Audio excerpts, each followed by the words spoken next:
പ്രിയപ്പെട്ടവരെ, എൻ്റെ ഒരു അനുഭവം ഞാൻ ഇതിന് മുമ്പ് ഒരു വീഡിയോ പറഞ്ഞിട്ടുണ്ടായിരുന്നു. അതായത് ലോക്ക്ഡൌൺ കാലത്ത് ഞാൻ 2 മാസത്തോളം എല്ലാ ദിവസവും ദേവാലയത്തിൽ പോയിരുന്ന് പ്രാർത്ഥിക്കുമായിരുന്നു. അത് ഈശോ ഇങ്ങോട്ട് ആവശ്യപ്പെട്ടിട്ടാ, മോനെ ആരും എൻ്റെ അടുത്തേക്ക് വരുന്നില്ല, നീ എനിക്കൊരു കുറച്ച് സമയം വന്നിട്ട് കൂട്ടിരിക്കാവോ, ഇതായിരുന്നു എൻ്റെ ഈശോ എന്നോട് പറഞ്ഞത്.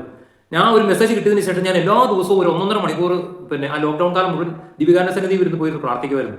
അപ്പോൾ ആ കാലഘട്ടത്തിൽ അതിന് മുമ്പ് എനിക്ക് എന്നിലുണ്ടായിരുന്ന ഒരു ബോധ്യം എന്ന് വെച്ചാൽ, യോഗ്യതയോടുകൂടി അല്ല ഈശോയെ സ്വീകരിക്കുന്നതെന്നുണ്ടെങ്കിൽ ഈശോ നാവിലേക്ക് വെച്ച് കഴിയുമ്പോൾ ഉണ്ണാക്കിൽ ഒട്ടിപ്പിടിക്കും. നാവിൽ ഈസി ആയിട്ട് കടന്നു പോയില്ല. അതേസമയം ഇനി അഥവാ എന്തെങ്കിലും ഒരു തെറ്റ് പറ്റി ഹൃദയപൂർവ്വം പശ്ചാത്തലം അനുദപിച്ച് പ്രാർത്ഥിച്ച് യോഗ്യതയോടുകൂടിയാണ് ഈശോയെ സ്വീകരിക്കുന്നതെങ്കിൽ ഈശോ ഇങ്ങനെ തേൻ ഒഴുകി പോകുന്ന പോലെ ഈശോ നാവിൽ നിന്ന് അലിഞ്ഞ് ഇറങ്ങിപ്പോകും. അപ്പോൾ ഞാൻ ഇതുപോലെ പോയിരുന്ന് പ്രാർത്ഥിച്ചിട്ട് ആ കാലഘട്ടത്തിൽ ഏകദേശം ആ ഒരു ലോക്ക്ഡൌൺ തീരാനായ സമയത്ത് ഈശോ എനിക്കൊരു പാട്ട് പറഞ്ഞു തന്നു, വരികൾ പറഞ്ഞു തന്നു. അത് സംഗീതം ചെയ്ത് എഡ്വിൻ കാരിക്കപ്പള്ളി എന്ന് പറഞ്ഞ ആലപ്പുഴയിൽ ഒരു മ്യൂസിക് ഡയറക്ടറാണ്. അതിന്റെ രചന ഞാനായിരുന്നു. നാവിലലിയാൻ എന്നുള്ളിൽ വാഴ എഴുന്നള്ളും നിന്നീശോയെ.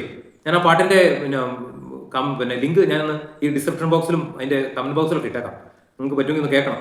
അതായത് എൻ്റെ ജീവിതത്തിലെ ഏറ്റവും വലിയൊരു ദിവ്യകാരുണ്യ അനുഭവമാണ് ആ പാട്ടിന്റെ വരികൾ. ഈശോ എനിക്ക് പറഞ്ഞു തന്നതാണ്. അപ്പോൾ ഞാൻ പറയാൻ വന്നത്, പ്രിയപ്പെട്ടവരെ, ദിവ്യകാരുണ്യ ഈശോയെ സ്വീകരിക്കുമ്പോൾ നാവ് പോലും അറിയാത്ത രീതി വേണം ഈശോയെ സ്വീകരിക്കാനായിട്ട്.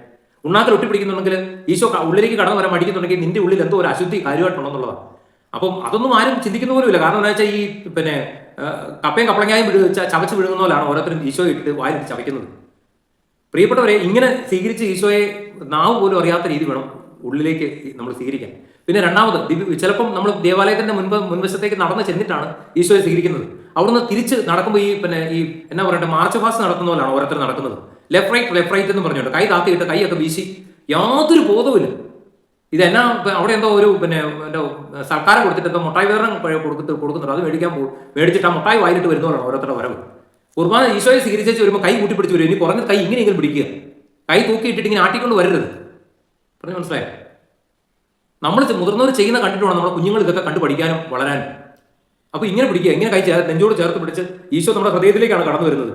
ആ ഈശോയോടുള്ള ആ ഒരു സ്നേഹവും ആ ഒരു ആർദ്രതയും ഒക്കെ നമുക്ക് നമ്മുടെ കരുതലിലൂടെ ഈശോയ്ക്ക് ഫീൽ ചെയ്യണം. പറഞ്ഞു മനസ്സിലായോ? എന്നിട്ട് അവിടെ വന്നിട്ട് മുട്ടുമേ നിന്നിട്ട് കുറച്ച് സമയം പ്രാർത്ഥിക്കുക.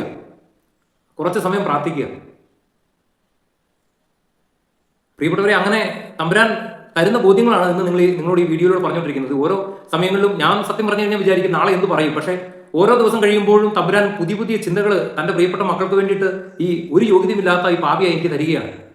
അതിന് ഞാൻ പൂർണ്ണമായിട്ട് ഈശോയോട് കടപ്പെട്ടിരിക്കുന്നു. ഈശോ അവിടുത്തെ കയ്യിൽ ഒരു ഉപകരണമായിട്ട് തന്നെ മാറ്റുന്നു. അത് കവിഞ്ഞ് എനിക്കൊന്നും പറയാനില്ല.